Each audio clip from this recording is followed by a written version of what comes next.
Hey everyone, welcome to this week's Nexus Mutual community call. It's great to have you join us as we catch up on everything happening in the Nexus Mutual ecosystem. Here is a quick look at what's on the agenda today. Brave New DeFi, who is joining us from the Nexus Mutual main account, is going to walk us through the latest in DeFi, including the current yield and risk landscape. We will also cover governance updates. There's a lot of talk on the forum about new functionality and changes to the capital pools asset structure, so we'll dive into that too. To wrap things up, we've got some sneak peeks from our upcoming Q2 growth report, and we'll open the floor, as always, for questions and comments. Also stick around to find out how to grab your POAP. All right, let's jump into DeFi. Brave, what's new in this space? Good morning, everybody. It is Brave New DeFi on the Nexus Mutual accounts.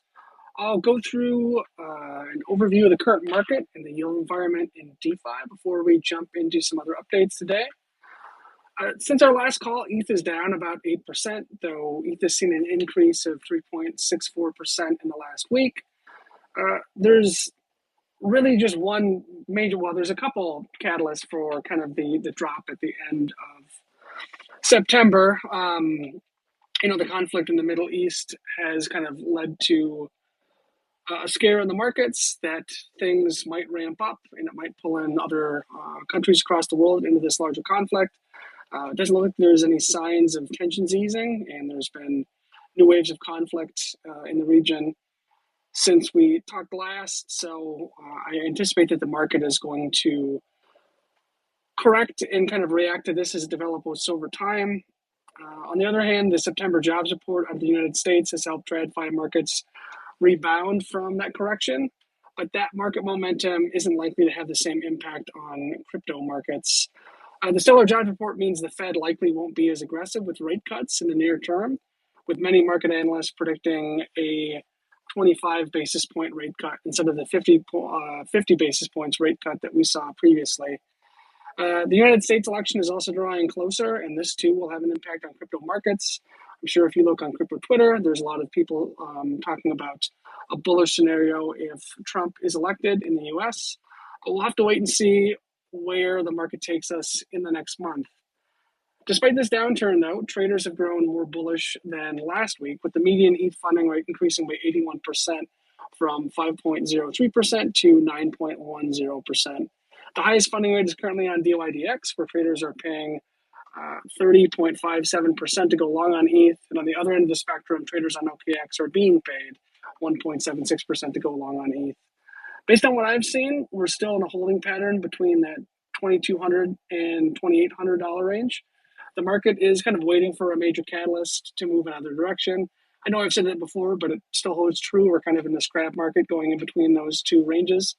The correction has been reflected in the on-chain base rate as well, which dropped by 30% from 6.99%, which is the rate when we last spoke, down to 4.86% this week. Yields across lending markets were higher, but they've settled down just above short-term U.S. Treasury rates. If on-chain interest rates were to drop below short-term U.S. Treasuries, that would show a lack of incentive to drive more capital on-chain. In previous weeks, Morpho vaults have been contributing a sizable amount of yield, but the rates in those vaults have trended closer to or below 9 or 10%. From a high-level vantage point, the emerging lending markets like Morpho, Fluid, Moonwell, Exactly, and some others are all seeing a median interest rate around 7 to 8%, while mature markets like Aave and Compound are seeing a median interest rate around 4 to 5%. As you get more size, as TVL grows in these markets, that interest rate usually comes down to that 4 to 5% range.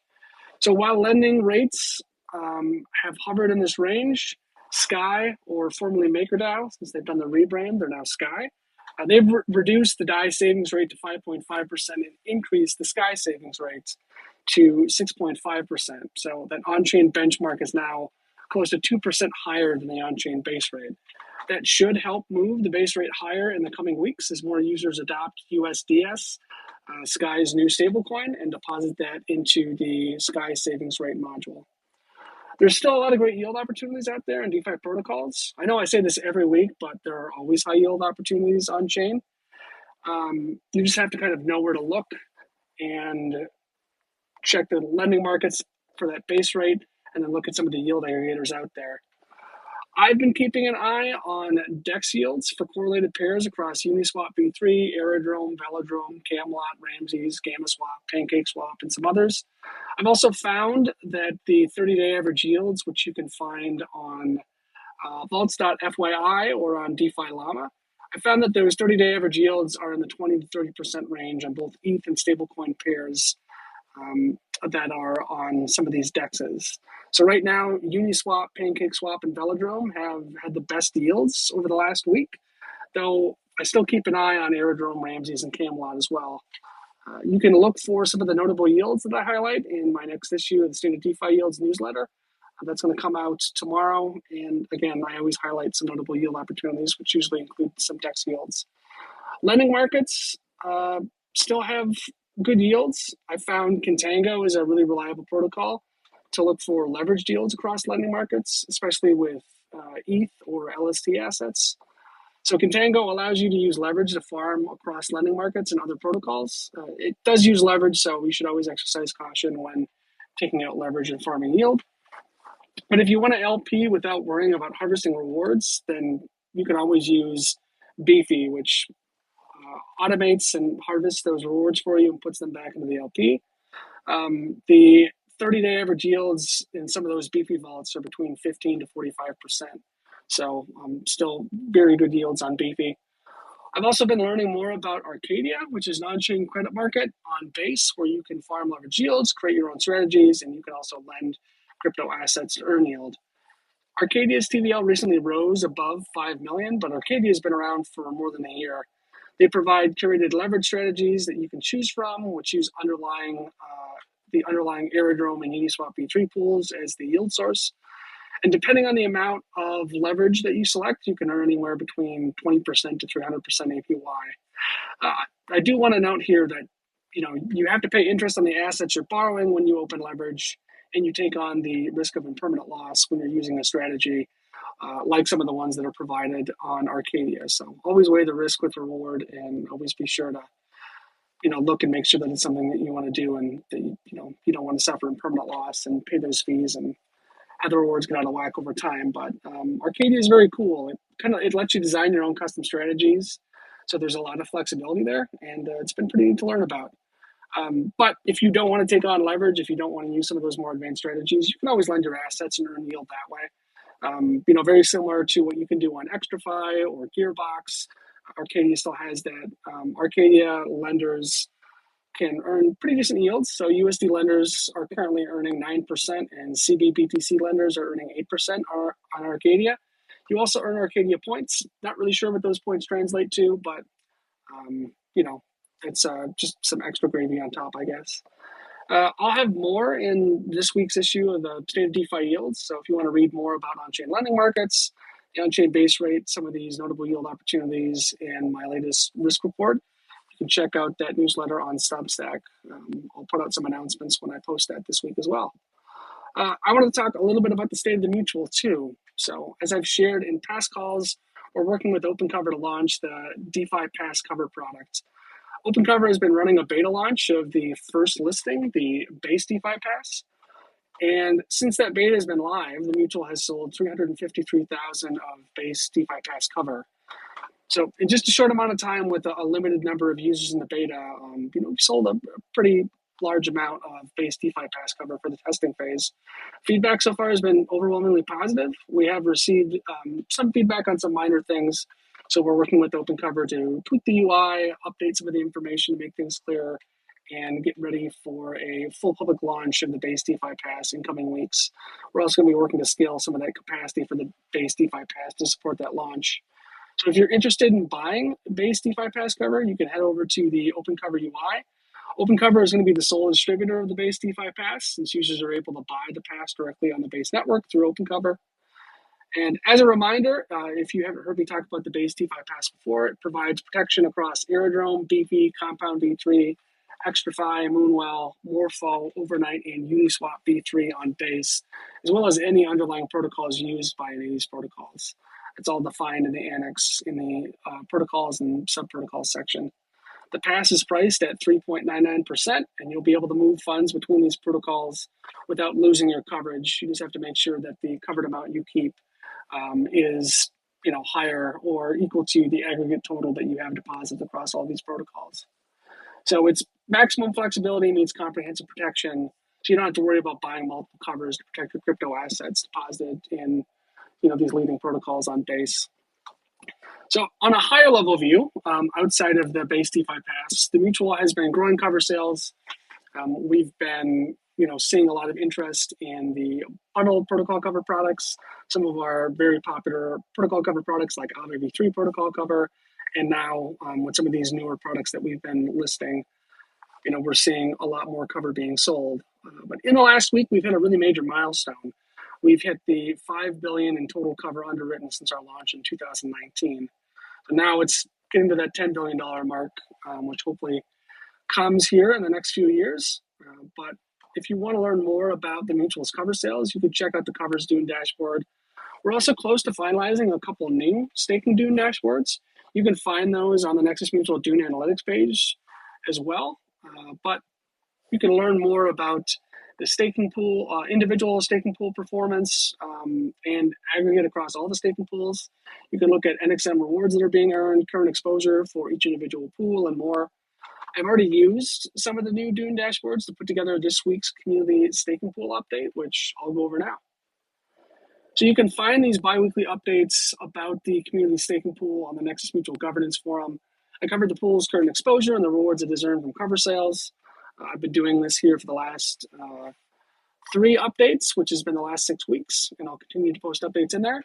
But as of this week, the community staking pool is underwriting about 6 million in active cover across the listings that are outlined in the forum post. But the top 5 listings by exposure are as follows. Eigenlayer Ether5 bundle protocol cover, the pool is underwriting about 1.4 million. Aave V3 protocol cover, the pool is underwriting 1.37 million. Dialectic Moon Phase Fund Portfolio cover, the pool is underwriting 1.18 million. And the Dialectic Chronograph Fund Portfolio cover, the pool is underwriting, again, another 1.18 million. And Arcadia Protocol cover, the pool is underwriting about 340,000 in that listing as well. So since the community staking pool launched, it's earned a total of 821 NXM between staking rewards and management fees. This, of course, goes back to the DAO Treasury. So we're earning rewards there and kind of growing the Treasury over time and opening up capacity for some of these popular cover products, book and buy cover. Pool 23's current active cover has earned the pool 464 NXM in rewards, with 112 NXM earned so far and another 352 NXM in pending rewards, which will be streamed over the remaining days of the individual listings for the active cover periods. The pool is earning 12.82% APY, which is a slight increase since the last update we shared, which I believe was 12.66% APY. So it's a little bit higher here over the past 2 weeks. And if you want to see more information about the community staking pool, you can check out the Nexus Mutual Governance Forum. I also post updates about my own pool, Pool 22. I'm hoping that more pool managers can kind of post updates and give people a better view on their exposure. But again, some of those Dune dashboards will allow you to check any of the staking pools that are active on Nexus Mutual. So I guess some of these updates have been automated, but I'll continue posting these updates with a little bit of color on the forum. Now I want to jump into a little bit more information on the governance forum. So in other governance news, the RFCs that I spoke about on the last call have now all transitioned to Nexus Mutual Protocol Improvement Proposals. And so these NMPIPs are open for review and will go up for an on-chain vote on Thursday, the 17th of October. I'll provide a brief overview of each proposal before handing things over to Hugh for his foundation update. The first one is the NMPIP to approve the addition of delegated claims for select product types. So the Foundation and DAO teams have been working to grow cover sales and onboard new syndicates. We're currently working to onboard a new syndicate. They posted on the forum that they're called Native, and that can meaningfully contribute to the growth of cover sales. So Native will require additional functionality to offer new product types through their staking pool, specifically the ability to delegate to an Ethereum address as a designated assessor. This function would enable certain product types to have a designated third-party claim assessor as defined in the cover wording for that product type. So if someone were to buy cover for a product type with delegated claims enabled, then claims for that product type would only be assessed by that designated claim assessor. Native has actually replied on the RFC and outlined why they need this, that they have their own experts for the products that they're planning to offer, and those experts can go through and look at information that may not be on chain and assess those claims. So they're going to have some of their own third-party experts that are going to be assessing claims, and this is crucial for some of their clients that they're working with. So on behalf of the Foundation and DAO team, I propose that members approve the addition of delegated claims functionality for select product types. Doing so will enable the mutual to onboard new types of syndicates like Native that have established distribution in on-chain and off-chain markets. If this NMPIP were to be approved, then the mutual could work with certain staking pool managers to create new cover products that would have this requirement to have a designated claim assessor rather than opening the claim vote to all members, as we currently do for all of our other product types at the moment. So this would allow specialized assessors to review a claim, and this would allow us to expand into new lines of businesses. So definitely something to keep an eye on. If you want some more detail, I would recommend checking out the NMPIP on the forum. But the RFC has received broad support from Hugh, Dopey, and then Dan from Native. Again, Native is that new staking pool that's launched on Nexus Mutual. Again, really encourage everyone to read this proposal.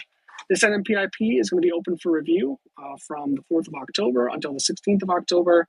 And then after that review period, that NMPIP is going to move to an on-chain vote on Thursday, the 17th of October. Any questions on this NMPIP before I move on to the next summary?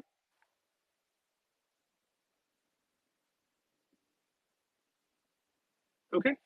If not, let's talk about Offboarding DAI as a capital pool asset.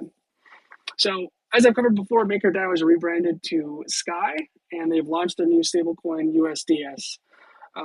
People can convert DAI to USDS. As of today, USDS is almost to 1 billion in TVL, and DAI is down to about 3.34 billion in TVL. So DAI has been around 5 billion. So between those two, essentially kind of staying around that 5 billion number, but more people are converting their DAI over to USDS.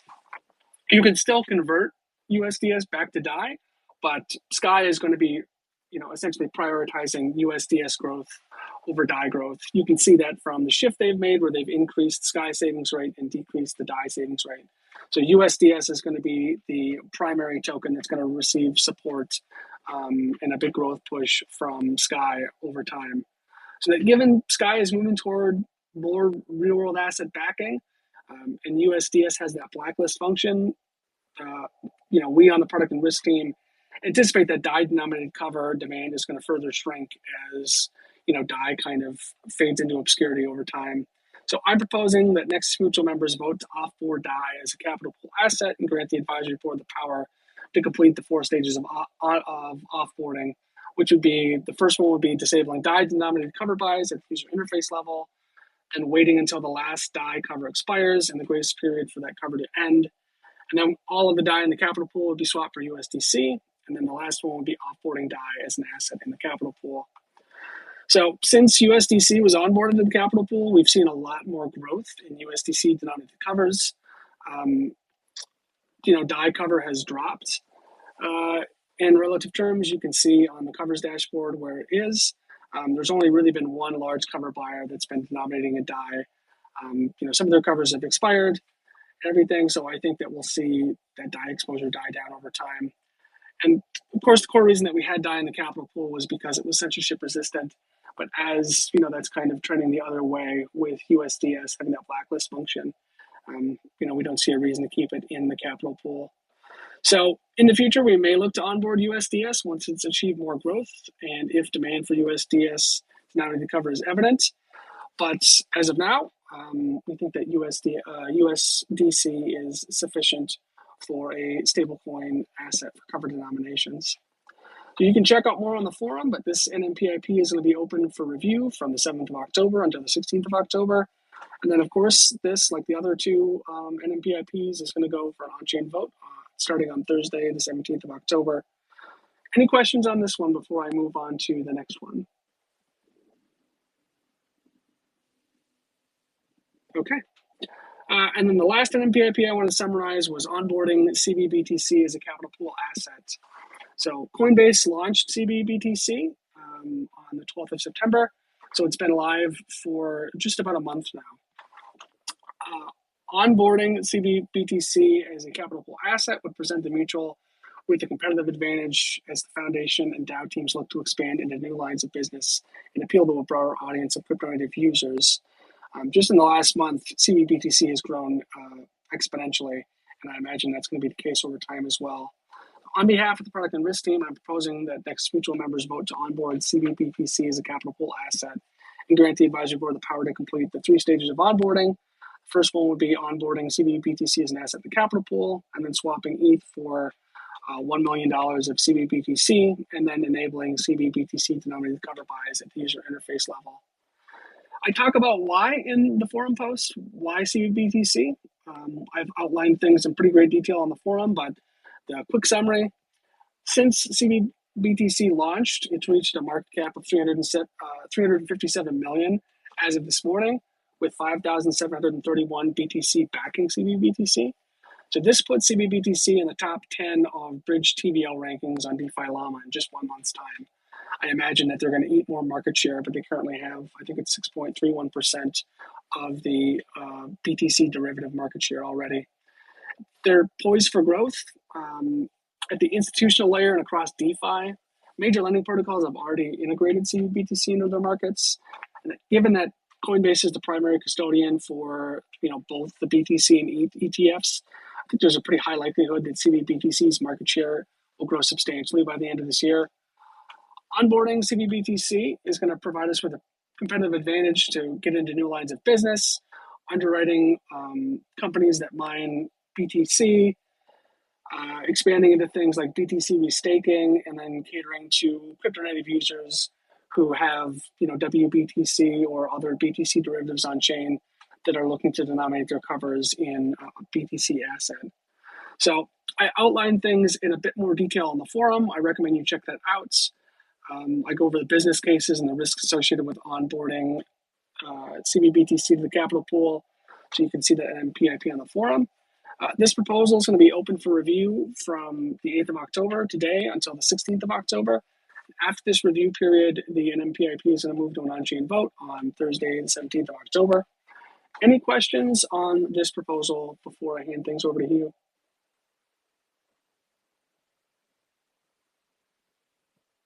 Okay.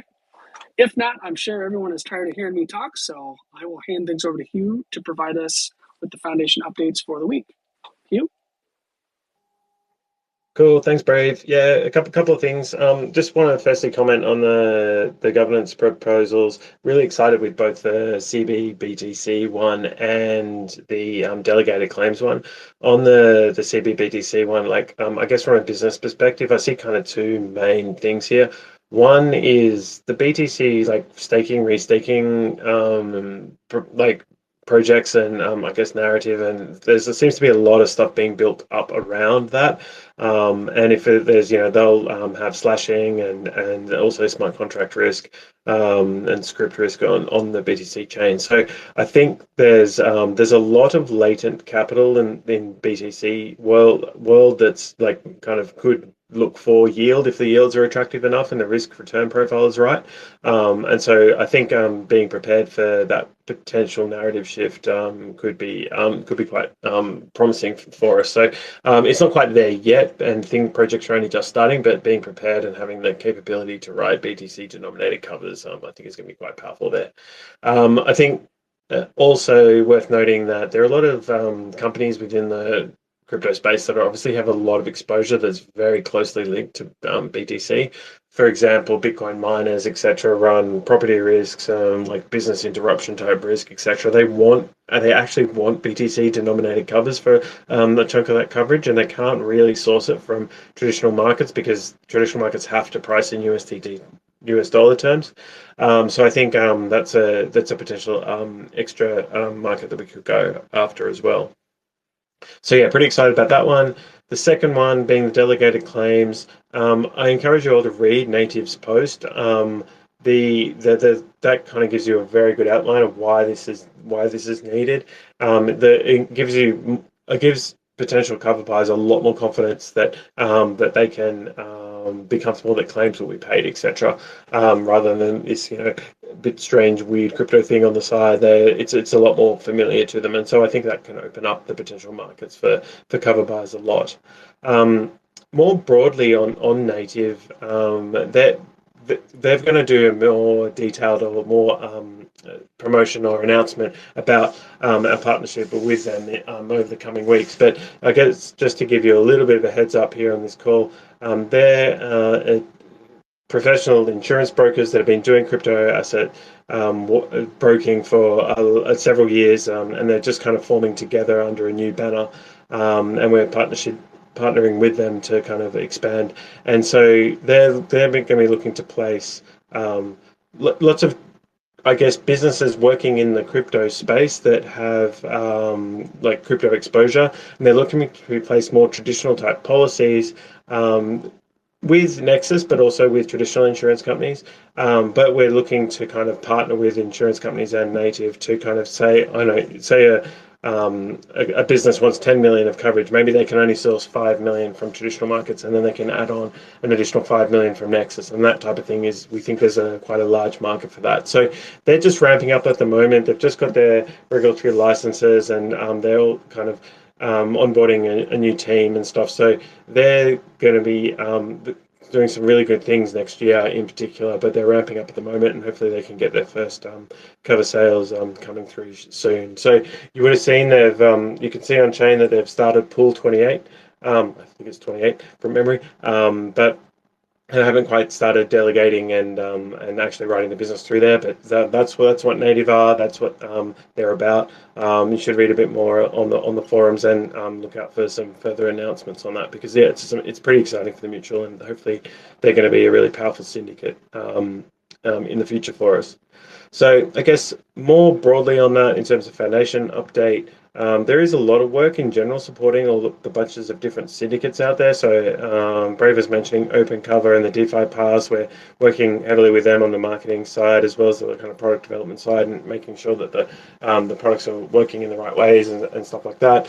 So Open Cover is starting to really push this stuff out, and you'll probably notice like they sell a lot of the covers on Nexus. They're generally a bit smaller on average, but in terms of number of covers, they're definitely making a meaningful difference. I think it's a third to even a half of the cover buys come from them. So that's pretty powerful. So we're also developing products on like the bug bounty coverage side at the moment for a few potential syndicates and partners there. That seems to be a definite area for where projects can essentially get some coverage for if they have to pay out a large bug bounty on a critical bug, then they can get some coverage there. So higher price coverage and all the rest of it, but still there's a kind of a meaningful premium that we could get from the mutual could get in that respect. So pretty exciting. A bunch of different syndicates and products that we're kind of supporting, and I think that's a kind of a large chunk of the foundation's work over the coming weeks, and I think we'll even more over the coming months. So yeah, and there's a few there that I can't quite mention yet that are a bit further along in the development process, but there's a lot of work on that side of things. I guess then I'll just flip to the kind of engineering side of things. So that's kind of I guess the two main things we're working on: distribution and growth, and then obviously the protocol engineering stuff. So on the protocol engineering side, in terms of like product features, the kind of list we're working through at the moment is we're just going to ship tomorrow, most likely, a small technical upgrade to give us some more flexibility on the swapping function. I guess that's a relatively small one, but just to let you know it's happening, and you can probably see the governor's proposal in the process there. It's just an AB only one because it's a small technical change. There's that one. Then we've got work on cover edits continuing. Then we've got work on delegated claims continuing. And then we have also got some work on limit orders. So, you should be able to, for example, sign a message and that you want, like, I don't know, 5 million of coverage on Uniswap. And if that becomes available, a worker or a bot can execute that. It also allows some really cool, interesting UX type enhancements where you can potentially do like monthly cover purchases and things like that. So there's quite a few interesting pieces to do there. So limit orders are quite exciting. So there's those few pieces on the development roadmaps. So very kind of feature oriented, driven by product feedback from native and other syndicates, as well as kind of end users as well. And then we've got the UI enhancements. So the staking UI in particular is the next one that being worked through at the moment. The new screens and stuff that we're working through, they look pretty cool. Be good to get everything onto the new nice UI that the buy cover stuff's on at the moment. So those are probably the big things on the engineering side. There's obviously also some back end stuff and things that we're working on that. Not just making sure things are smooth and we can deploy fast and all the rest of it. So those are kind of the big things that we're working on. And I guess probably just to mention, in terms of team size, with the whole kind of Nexus team, whether that's across the foundation or kind of directly from the DAO, it's about 15 or 16 people. And we've got about 5 or 6 engineering resources there. So that's just trying to give you the kind of, I guess, overview of the team. I think that's the main stuff. I'm probably missing a few things, but those are the main things. Like, 2 main focuses: growth and distribution and supporting syndicates, and definitely the engineering from a product feature point of view, especially to support the growth in those syndicates. So those are the main 2 things we're focusing on at the moment. Yeah, any questions, just shout, or you can feel free to ping me later in Discord or whatever.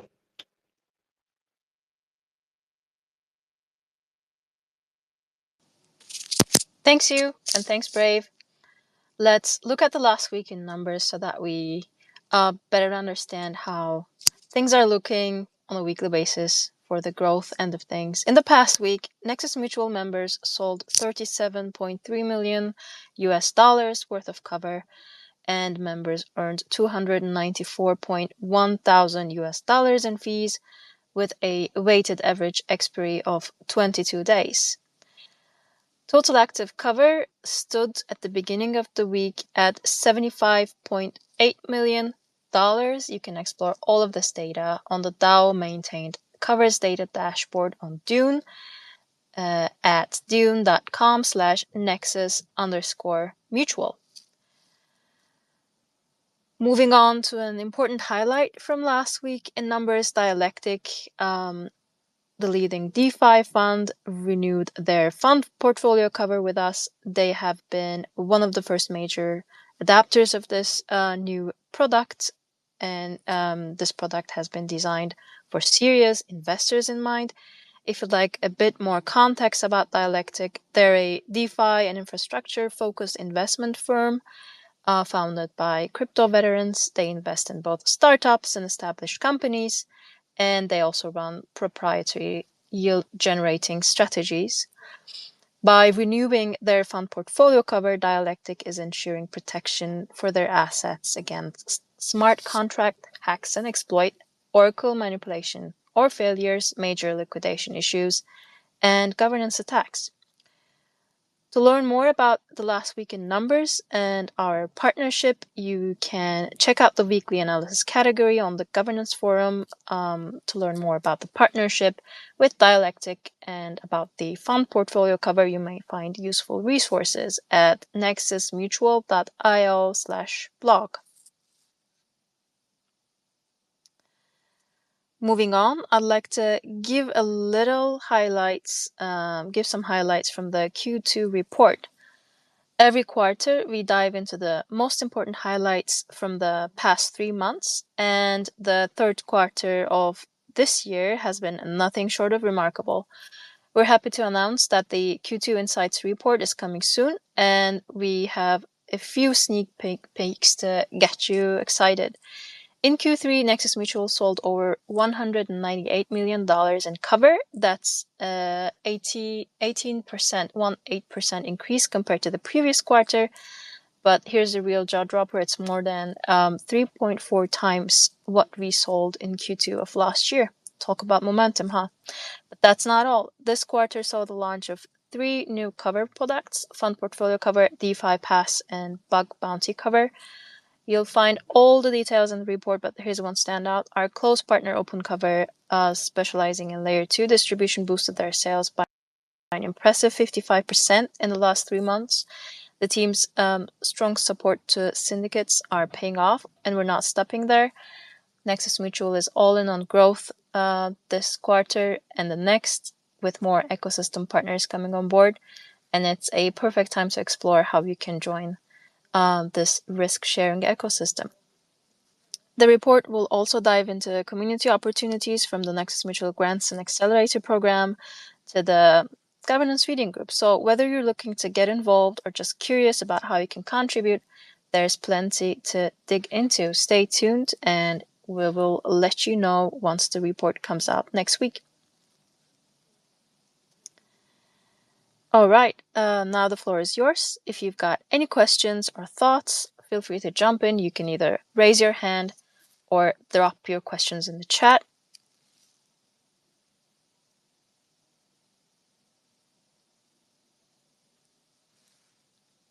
If there are no questions at the moment, please find us in the Nexus Mutual Discord. You can either ask the public on general or just ask a ticket and reach out to the DAO teams.